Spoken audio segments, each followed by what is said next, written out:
এরপরে প্রশ্ন করেছেন হাসমত আলী, আপনি লিখেছেন দস্তরখানা বলতে কি বোঝায়? যেটিতে বসে খাবার খাওয়া হয় সেটি, নাকি যেটিতে প্লেট রাখা হয় সেটি? একটি হলো খেওয়ান আর একটি হলো মায়েদা। নবী করিম সাল্লাল্লাহু আলাইহি সাল্লাম খেওয়ানে খাননি। খেওয়ান বলতে বোঝানো হয় যেটার পাও আছে, পায়া আছে, কয়েকটা পায়ার উপরে যে উঁচু আপনার টেবিল জাতীয় কিছু থাকে, এই টেবিল বা ডাইনিং টেবিল বা এই জাতীয় জিনিস, এগুলোকে খেওয়ান বলা হয়। নবী সাল্লাল্লাহু আলাইহি সাল্লাম খেওয়ানে খাননি। তো খেওয়ানে খাননি এর মানে খেওয়ানে খেলে গুনাহ হবে কিনা, সেটা নিয়ে উলামাদের মতো পার্থক্য আছে। তবে মায়েদা বলতে বা দস্তরখান বলতে যেটা বোঝানো হয় সেটা হলো যার উপরে খাবার রেখে খাওয়া হয়। সেটা শুকনো খাবার হলে সরাসরি মায়েদা বা দস্তরখানের উপর রাখা যেতে পারে। আবার যদি হয় প্লেট, তরল খাবার যদি হয় যেটা দস্তরখানে রাখার মতো, একটা প্লেট রেখে খেতে পারেন।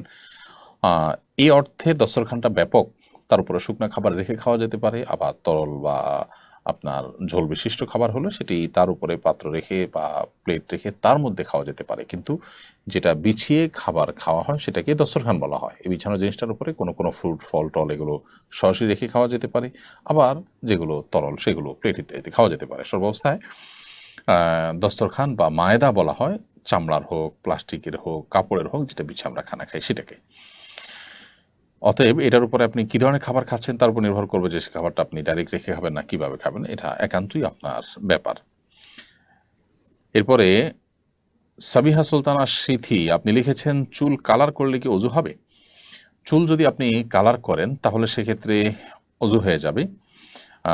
আর্টিফিশিয়াল যে মেহেদি আছে বাজারে, সেই মেহেদি যদি আপনি করেন অজু হয়ে যাবে। তবে সাদা চুলকে কালো কালার দিয়ে যদি আপনি রঙিন করেন তাহলে গুনাহগার হবেন। কিন্তু যে কালার আপনি ব্যবহার করেছেন তার কারণে যদি আলাদা কোনো প্রলেপ চুলের উপর তৈরি না হয় তাহলে অজু হয়ে যাবে, গোসল হয়ে যাবে, কোনো অসুবিধা নেই। বাট কালো খেজাব ব্যবহার কারণে আলাদা গুনাহ হবে, সেটা ভিন্ন বিষয়। আর এর বাইরে মেহেদি যদি হয় তাহলে সেক্ষেত্রে আর্টিফিশিয়াল মেহেদি থাকলেও এটার